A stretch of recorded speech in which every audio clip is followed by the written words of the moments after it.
Assalamualaikum warahmatullahi wabarakatuh.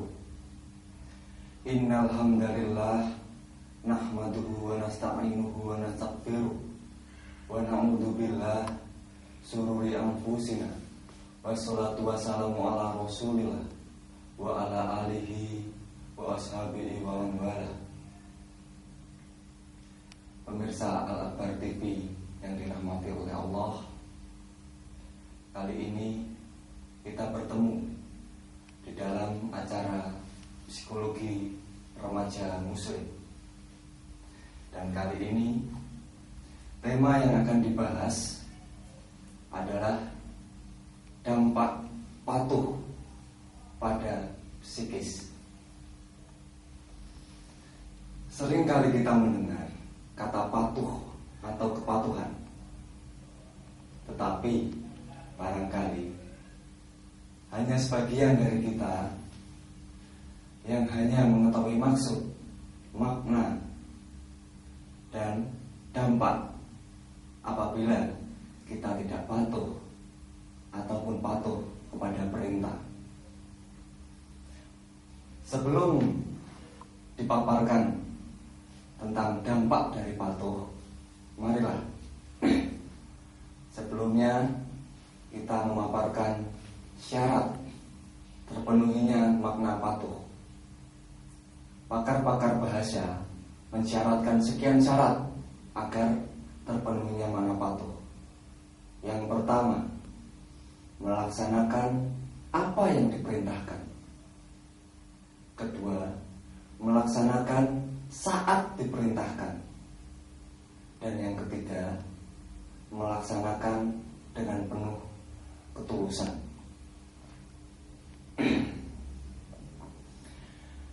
Apabila kita melaksanakan suatu perintah tetapi waktunya telah berlalu, maka kita tidak bisa disebut dengan patuh.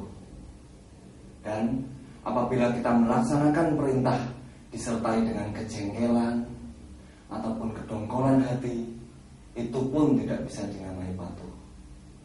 Itu pula sebabnya di masyarakat sering terdengar ungkapan, apabila kamu ingin dipatuhi, maka perintahkanlah apa yang menjadi kemampuan siapa yang engkau perintah. Itu juga sebabnya Al-Quran menjelaskan, la yukallifullahu nafsan illa wus'aha. Allah tidak membebani seseorang kecuali dalam batas kemampuannya. Idza daqa sayy was. Apabila sesuatu sudah demikian sempit, maka akan ada jalan keluar untuk memperlebarnya. Yuridullahu bikumul yusra wa la yuridu bikumul usra. Allah menghendaki kemudahan bagi kamu, tidak menghendaki kesulitan. Itu semua agar perintahnya dipatuhi oleh makhluk. Maka dari itu, apabila kita melanggar perintah-perintah itu, dampak yang akan kita terima terhadap diri kita sendiri adalah kecemasan hati, kegelisahan hati, dan merasa hidup ini tidak tenang. Sahabat Ali bin Abi Thalib pernah ditanya kepada sahabat-sahabatnya, wahai Ali, apa yang paling terkuat di dunia ini? Sahabat Ali menjawab, gunung. Tetapi gunung masih kalah kuat dengan besi, karena besi bisa menghancurkan gunung. Lalu besi masih kalah oleh api, karena api bisa menghancurkan besi. Tetapi api masih kalah dengan air, karena dengan air api bisa dipadamkan. Dan air pun kalah dengan angin, karena angin bisa menghempaskan air. Dan angin kalah dengan manusia, karena manusia bisa memanfaatkan angin. Tapi manusia itu kalah dengan tidur, kalah dengan rasa kantuk, terakhir, rasa kantuk itu akan kalah oleh kegelisahan hati.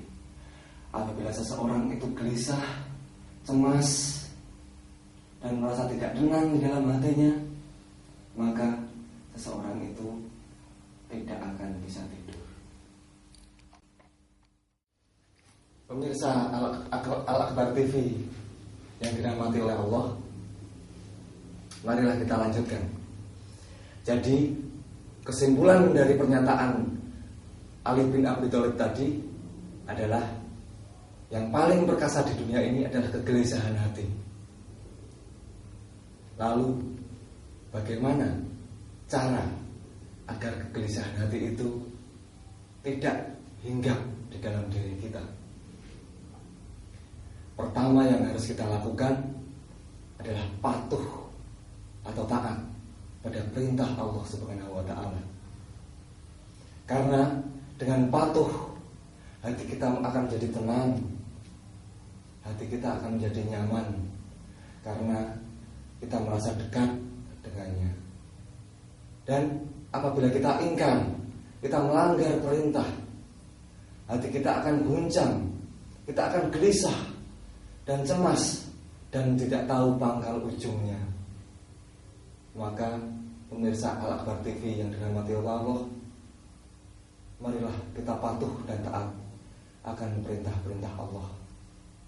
Karena dengan patuh itulah kita bisa mendekatkan diri dan bisa tenang di dalam menjalani hidup ini. Saudara pemirsa, perintah terbagi dua. Ada perintah menjalankan perintah, dan yang kedua perintah menghindari sesuatu. Dan yang kedua inilah yang disebut larangan. Perintah menghindari sesuatu pun seharusnya dilaksanakan dengan penuh ketulusan dan dilakukan dengan waktu yang sudah ditetapkan. Saudara pemirsa Al-Akbar TV, perintah untuk menjalankan sesuatu hendaknya dilakukan sesuai kemampuan. Apabila kita tidak mampu, maka kita tidak mempunyai kewajiban untuk menjalankannya. Tetapi perintah untuk melanggar atau menghindari sesuatu, kita tidak membutuhkan kemampuan fisik sedikit pun. Bukankah kalau saya berkata, jangan pegang buku ini atau jangan sentuh buku ini, bukankah kita tidak membutuhkan fisik, kemampuan fisik sedikit pun? Maka perintah untuk menghindari sesuatu harus dilakukan dengan tulus dan dengan penuh rasa hormat. Saudara pemirsa Al-Akbar TV yang dirahmati oleh Allah, ada perintah Allah, ada perintah Rasul, dan ada perintah ulil amr. Patuhilah perintah Allah, patuhilah perintah Rasul. Tetapi perintah ulil amr, perintahnya dipatuhi kalau tidak bertentangan dengan perintah Allah dan Rasulnya. Dan jangan juga ulil amr hanya terbatas pada tokoh-tokoh terpenting dalam suatu masyarakat. Dia boleh jadi adalah seorang pengatur lalu lintas, karena seseorang yang mengatur lalu lintas adalah seseorang yang diberi wewenang untuk mengatur kemaslahatan jalan raya. Jangan duga perintah guru tidaklah wajib, karena guru adalah ulil amr, seseorang yang ditugaskan untuk memerintah siswa-siswanya. Dan apabila kita melanggar perintah-perintah itu, maka akan terjadi kegelisahan dalam hati ini. Misalnya, seorang siswa tidak mengerjakan pekerjaan rumah yang diperintahkan oleh guru, maka seorang siswa itu akan mengalami kegelisahan dan tidak nyenyak untuk tidur, karena perintah yang seharusnya dilakukan belum dilakukan. Maka hendaknya siswa tersebut melaksanakan apa yang diperintahkan oleh guru agar hidupnya tenang. Pemirsa Akbar TV yang berbahagia dan dirahmati oleh Allah, ulil amr juga adalah orang tua kita, di mana orang tua kita juga berkewajiban untuk atau mempunyai hak untuk memerintah anak-anaknya.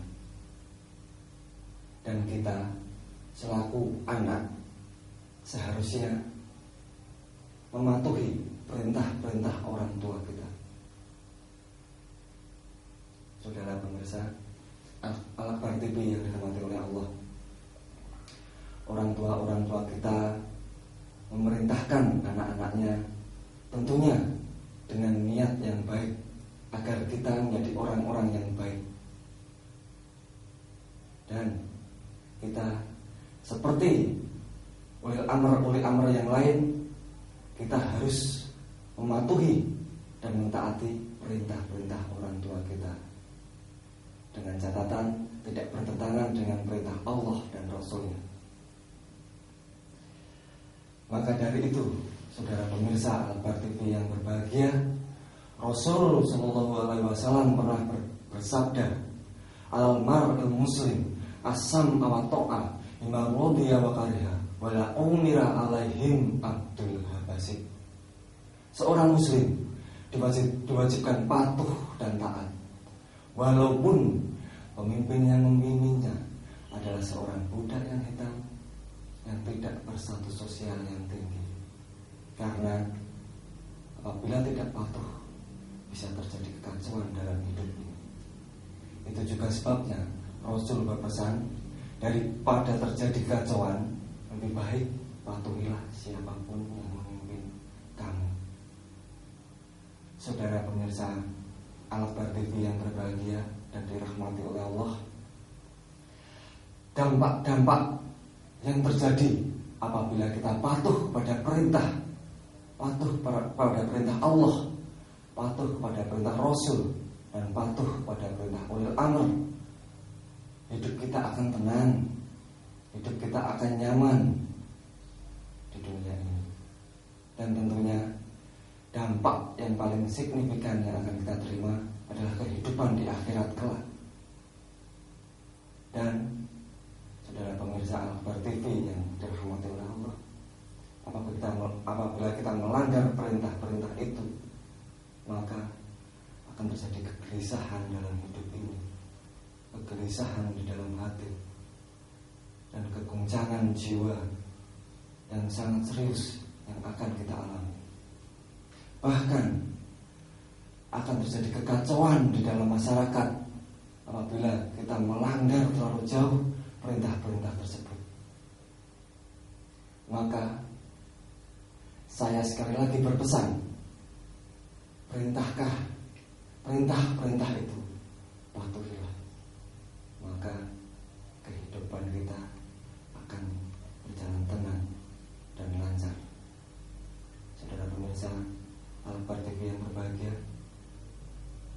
semoga kita selalu dan senantiasa diberi kekuatan oleh Allah untuk mematuhi dan mentaati perintah-perintahnya. Demikian apa yang dapat kami sampaikan. Wassalamualaikum warahmatullahi wabarakatuh.